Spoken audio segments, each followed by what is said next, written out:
नमस्कार दोस्तों, मेरा नाम है सोनू निगम और आप देखना शुरू कर चुके हैं सेंटर फॉर सोशल स्टडीज़ की वीडियो। जो तृतीय क्रियाकलाप वाला चैप्टर है उसका ये आखिरी वीडियो है। इससे पहले मैंने आपको तृतीय क्रियाकलाप क्या होता है इसके बारे में बता दिया। तृतीय क्रियाकलाप के कितने प्रकार होते हैं मैं इसके बारे में बता दिया था आपको। मैंने पहली वीडियो में व्यापार और वाणिज्य के बारे में बताया है। इसके अलावा दूसरी वीडियो में मैंने आपको परिवहन और संचार के बारे में बताया था और तीसरी वीडियो में मैंने आपको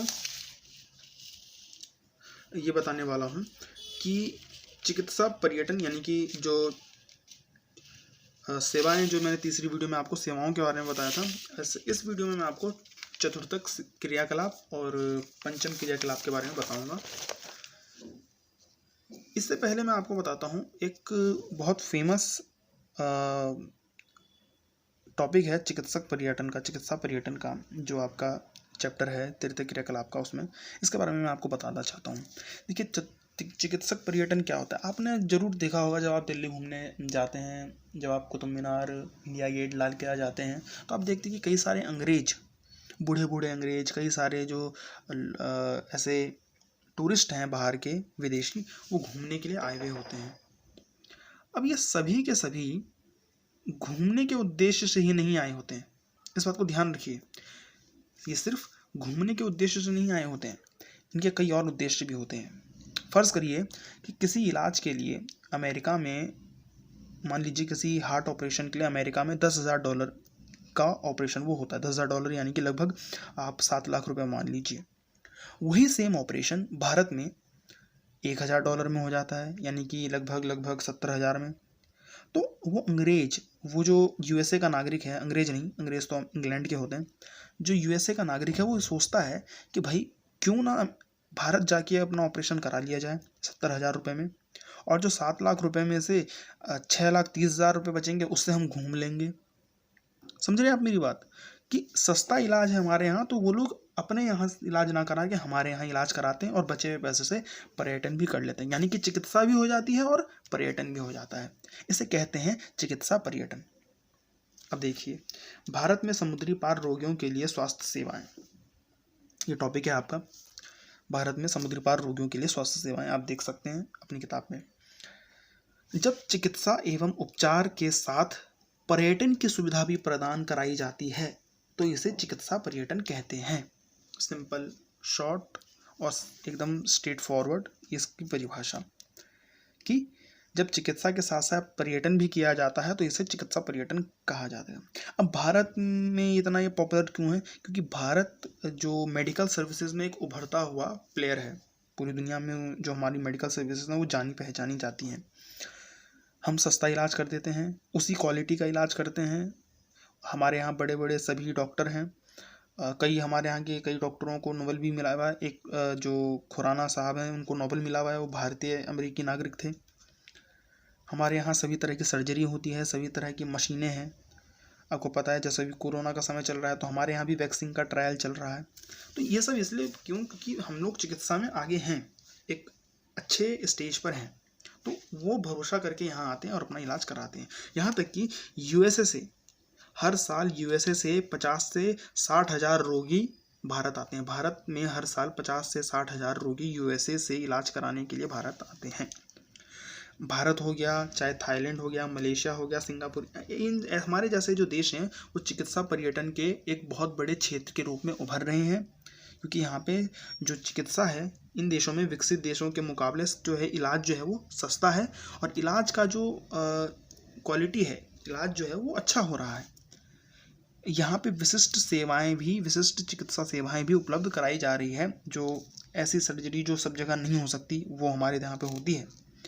विशिष्ट सेवाएं इसे कहते हैं, चिकित्सा सेवाएं। अब चतुर्थक क्रियाकलाप क्या है? चतुर्थक क्रियाकलाप के बारे में देखिए, मैंने तृतीय क्रियाकलाप के बताया, तो ये आपका चिकित्सा पर्यटन हो गया। अब चतुर्थक क्रियाकलाप पे आते हैं। चतुर्थक क्रियाकलाप और तृतीय क्रियाकलाप में ज़्यादा अंतर नहीं है। यानी कि अब एक मैं आपको बताता हूँ, पहले आप इसकी डेफिनेशन देखिए। चतुर्थक क्रियाकलाप के अंतर्गत कर्मचारियों के विशिष्ट ज्ञान का उपयोग किया जाता है। ये विकसित अर्थव्यवस्थाओं में बड़े पैमाने पर होती है। चतुर्थक क्रियाकलाप के अंदर जो कर्मचारी होते हैं वो अपने ज्ञान का विशिष्ट प्रयोग करते हैं, यानी कि एक कदम आगे होते हैं। ज्ञान आधारित उद्योग, जिसे आप सेवा क्षेत्र में आप कह सकते हैं, ये उनसे एक कदम आगे ही होते हैं। आपको समानता नज़र आ सकती है तृतीयक और चतुर्थक क्रियाकलाप में। एक टीचर हो सकता है, एक टीचर चतुर्थक क्रियाकलाप में हो, लेकिन एक दूसरा टीचर चतुर्थक क्रियाकलाप कर रहा हो। एक टीचर तृतीयक क्रियाकलाप में होता है क्योंकि वो सेवा दे रहा होता है, दूसरा टीचर हो सकता है चतुर्थक क्रियाकलाप का में माना जाए। क्यों? क्योंकि जो सिंपल से पढ़ा रहा है स्कूल जाके वो तो तृतीयक क्रियाकलाप का है, लेकिन अगर कोई टीचर है, अगर कोई अध्यापक रिसर्च भी कर रहा है, अनुसंधान भी कर रहा है, शोध भी कर रहा है, समझ रहे हैं आप, एक्सपेरिमेंट कर रहा है, तो वो चतुर्थक क्रियाकलाप में आ जाता है। जैसे कि यूनिवर्सिटीज़ के जो प्रोफेसर होते वो भी अध्यापक ही हैं, मगर वो रिसर्च में लगे होते हैं, वो अपना ओपिनियन दे रहे होते हैं, वो रिसर्च पेपर वगैरह लिखते रहते हैं, उनके आर्टिकल छपते रहते हैं, तो वो एक इंटेलेक्चुअल बन जाते हैं, तो वो चतुर्थक क्रियाकलाप का हिस्सा हो जाते हैं। तो एक ही कार्य तृतीयक व चतुर्थक क्रियाकलाप दोनों हो सकता है। जैसे कि अध्यापक तृतीयक श्रेणी में आते हैं, परंतु यदि वह अध्यापक शोध व आविष्कार में लगा है तो वह चतुर्थक क्रियाकलाप कर रहा है, करता है। अब इसके मुख्य कार्य क्या हैं? जैसे रंगमंचों के कलाकार, जो थिएटर के आर्टिस्ट होते हैं वो, बिचौलिए फर्म के कर्मी, या आप देखिए जो स्टॉक मार्केट का पूरा कॉन्सेप्ट है, जो स्टॉक मार्केट में काम कर रहे हैं, जो ब्रोकर्स हैं, वो सारा चतुर्थक क्रियाकलाप कर रहे हैं। जो म्यूचुअल फंड में जो है मीडिएट करते हैं, जो ब्रोकर्स हैं, विश्वविद्यालयों की कक्षाओं के अध्यापक, जैसा मैंने भी आपको बताया, और सॉफ्टवेयर सेवा देने वाले लोग, जो घर बैठे, जो अपने इंडिया में बैठे, बेंगलोर में बैठकर अमेरिका की किसी समस्या को सुलझा देते हैं। याद करिए आप, जो 2000 का जो क्राइसिस था कंप्यूटर के सामने, उसको सुलझाया किसने था? भारत के सॉफ्टवेयर इंजीनियरों ने। तो चतुर्थक क्रियाकलाप का एक हिस्सा था। अब इसको पढ़िएगा आप जरूर, 2K क्राइसिस, ये चतुर्थक क्रियाकलाप आपका हुआ। अब पंचम क्रियाकलाप आपका आता है, आप इसे लिखते भी जाते हैं, मैं उम्मीद करता हूँ कि आप इसे लिखते भी जा रहे होंगे। अब चतुर्थक क्रियाकलाप आपका खत्म होता है। इतना बड़ा आसान है चतुर्थक क्रियाकलाप कि इसमें बस शोध अनुसंधान करने वाले लोग आते हैं। पंचम क्रियाकलाप क्या है? पंचम क्रियाकलाप को याद रखिए कि इन्हें गोल्डन कॉलर वाले काम भी कहते हैं, यानी स्वर्ण कॉलर, जैसे मैंने यहाँ लिखा है स्वर्ण कॉलर। ऐसा आपका एक होमवर्क एक तरह से हो जाएगा। आप पता करिए कि प्राथमिक, द्वितीयक, तृतीयक, चतुर्थक और पंचम क्रियाकलाप के लोगों को किस कॉलर के नाम से जाना जाता है। कॉलर जो आपके शर्ट में होती है उस कॉलर, तो रेड वाला अलग है, वाइट अलग है, स्वर्ण अलग है, तो आप ये पता लगाइए कि किसको क्या कहा जाता है। पंचम क्रियाकलाप के करने वाले लोगों को स्वर्ण कॉलर कहा जाता है। क्यों? क्योंकि ये उच्चतम स्तर के निर्णय लेने वाले, जैसे आपके मंत्री, जैसे आपके ब्यूरोक्रेट्स, जैसे आपके नेता, जैसे आपकी सरकार में काम करने वाले लोग, उच्चतम स्तर पर निर्णय लेने वाले लोग और नीतियों का निर्माण करने वाले पंचम क्रियाकलाप को पूर्ण करते हैं, पंचम क्रियाकलाप के अंतर्गत आते हैं। ठीक है, ये लोग नीतियां बनाते हैं, ये लोग निर्णय लेते हैं बड़े बड़े। सीईओ, किसी कंपनी का सीईओ, भाई वो भी कर्मचारी ही है, एक तरह का मैनेजर ही है।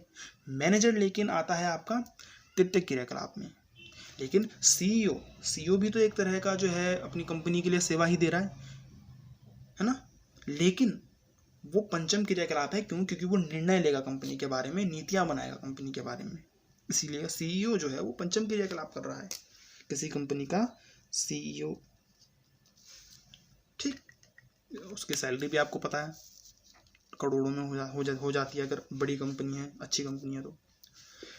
इनकी संख्या कम होती है, जाहिर सी बात है, एक कंपनी में एक सीईओ होता है, हज़ारों कंपनी में केवल 1000 सीईओ होंगे, लेकिन कर्मचारी तो काफ़ी होते हैं ना, लेकिन इनकी संख्या कम होती है, लेकिन इनका महत्व बहुत अधिक होता है। अब आपकी सरकार में देखिए कितने गिनकर मंत्री होते हैं, 20-25, लेकिन इनका महत्व बहुत ज़्यादा है क्योंकि देश यही चला रहे होते हैं, तो इनकी संख्या कम होती है। पंचम क्रियाकलाप करने वाले लोगों की संख्या कम होती है, लेकिन इनका महत्व बहुत अधिक होता है। रिसर्च स्कॉलर जो हो जाते हैं, जो अपना ओपिनियन देते हैं, या यूँ कहूँ कि जो नीतियाँ बनाते हैं, जो अपनी किताबें लिखते हैं, उससे वो एक तरह से सरकार को एक आइडिया देते हैं कि आप इस तरह से गरीबी सुलझाइए। जैसे अमर्त्य सेन की किताब आती है, तो अमर्त्य सेन जो है वो पंचम क्रियाकलाप के लोग हैं, क्योंकि वो नीतियाँ बनाने का काम करते हैं सरकार के लिए। या आरबीआई का गवर्नर हो गया, तो ये सब क्या है? पंचम क्रियाकलाप के लोग हैं जो इस प्रकार का काम कर रहे हैं, जो नीतियाँ बनाते हैं।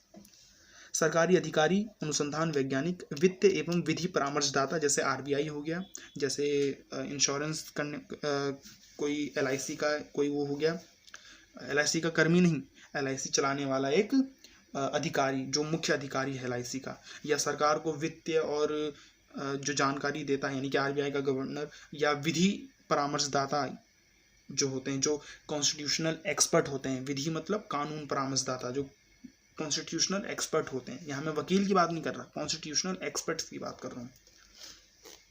ये सब पंचम क्रियाकलाप में होते हैं। ये जो एक्सपर्ट होते हैं ना, जैसे आपने डिबेट में देखा होगा, एक डिफेंस एक्सपर्ट होता है ना, एक बीजेपी का, एक कांग्रेस का, और बीच में एक विशेषज्ञ होता है, वो सब पंचम क्रियाकलाप है, क्योंकि वो एक्सपर्टीज है, वो एक दिशा दे सकता है आपको। खैर, होम सोर्सिंग के द्वारा कंपनी अपने कर्मियों को घर से ही कार्य करने की सुविधा देती है। ये तो कोरोना का काल चल रहा है, आपको बहुत अच्छे से पता है कि कंपनी अपने कर्मचारियों को घर से ही काम करने के लिए कह रही है, तो उस एक्ट को क्या कहते हैं? होम सोर्सिंग कहते हैं। ठीक है। बाह्य शोषण क्या होता है? बाह्य शोषण बड़ा आसान चीज़ है भाई। अमेरिका की कंपनी सोचती है यार हमारे यहाँ लेबर बड़ा महंगा है, तो एक शर्ट बनाने की जो कीमत है वो बहुत महंगी हो जाएगी, क्योंकि हमें जो है बहुत ज़्यादा पैसा देना पड़ेगा अपनी लेबर को। ऐसा करो, हमारी कंपनी जो है अपना शर्ट जो है कहाँ बनाएगी? बांग्लादेश में बनाएगी। क्यों बनाएगी बांग्लादेश में? क्योंकि भाई बांग्लादेश में लेबर सस्ता है, बांग्लादेश में बिजली सस्ती है, बांग्लादेश में ज़मीन सस्ती है, वहाँ सब आसानी से बन जाएगा, कम दाम पे हमारी शर्ट बन जाएगी, और वहाँ लेबर भी अच्छी है, तो हम वहाँ पे कम दाम पे जो है अपना प्रोडक्ट बना सकते हैं। तो ऐसे ये जो कंपनियां अपना काम किसी बाहरी देश को भेज देती है, काम अमेरिका का है लेकिन करवा वो कहाँ से रही है? बांग्लादेश से। ठीक है। तो ऐसे एक्ट को बाह्य शोषण कहते हैं, आउटसोर्सिंग। बाह्य शोषण के द्वारा कंपनी अपनी दक्षता सुधारने यानी कि क्वालिटी सुधारने के लिए व लागत को घटाने के लिए, जैसे मैंने आपको बताया शर्ट की लागत को घटाने के लिए वो अमेरिका की कंपनी अपना फर्म उठा के कहाँ लेकर चली गई? अपनी कंपनी उठा के अपनी जो प्लांट है वो उठाकर बांग्लादेश लेकर चली गई। लागत घटाने के लिए किसी बाहरी कंपनी को ठेका दे देती है। ठीक है। तो बहुत सारी कंपनियां आती हैं, जैसे ज़ारा वगैरह का है, जो पश्चिम की कंपनियां हैं, लेकिन ज़ारा वगैरह की जो शर्ट है वो कहाँ बनते हैं? बांग्लादेश की कोई कंपनी बना रही होती है, वो बनाती है, बस अमेरिका में जाके वहाँ पे बस टैग लगता है उनका। ये सच है। तो अपनी कंपनी का काम किसी बाहरी कंपनी को भेज देना, ये बाह्य शोषण है। इसी तरह से कॉल सेंटर वगैरह भी होता है, आपको पता है, जो हमारे यहाँ लोग रात में जाते हैं कॉल सेंटर पे काम करने, तो आप देखिए रात में तो हमारे यहाँ सब सोते हैं, असल में वो लोग अमेरिका के लिए और यूरोप के देशों के लिए जो है कॉल सेंटर का काम, कस्टमर केयर का काम कर रहे होते हैं। एक बहुत इंपॉर्टेंट टॉपिक है, लास्ट टॉपिक है आपका अंकीय विभाजन, डिजिटल डिवाइड। अंकीय विभाजन क्या होता है? देखिए आपको पता है कि जो टेक्नोलॉजी है, जो इन्फॉर्मेशन है, उसको पहुंचाने में, अपनी जनता तक पहुंचाने में सब देश बराबर की ताकतवर नहीं है। अमेरिका के लोगों के पास टेक्नोलॉजिकल और जो डिजिटल पावर है वो ज़्यादा है, नेपाल के लोगों के पास इतना वो पावर नहीं है। तो अमेरिका और नेपाल के बीच में अंकीय विभाजन है, डिजिटल डिवाइड है। अमेरिका बहुत तेज गति से अपने जनता के पास सूचना पहुंचा देता है, टेक्नोलॉजी पहुंचा सकता है, अच्छे से इस्तेमाल उसका कर सकता है, लेकिन नेपाल अपने जनता तक उतनी तेजी से सूचना और प्रौद्योगिकी नहीं पहुंचा सकता। तो ये एक असमानता है, इसी को अंकीय विभाजक के नाम से, अंकीय विभाजन या अंकीय विभाजक के नाम से जाना जाता है। अंकीय विभाजन का अर्थ है कि सूचना और प्रौद्योगिकी के विकास के लिए पैदा हुए अवसर पर पूरी दुनिया में असमान रूप से वितरित है। पूरी दुनिया जो है वो असमान रूप से वितरित है, यानी कि पूरी दुनिया में असमानता है सूचना और प्रौद्योगिकी और टेक्नोलॉजी को लेकर, उसके जो अवसर पैदा हुए हैं उनसे लेकर। विकसित देश अपने नागरिकों तक जल्दी सूचना दे सकते हैं, परंतु विकासशील देश इसमें पीछे हैं, ये मैंने आपको बताया। ये तो हो गई वर्ल्ड की बात। अब एक देश के अंदर भी अंकीय विभाजन होता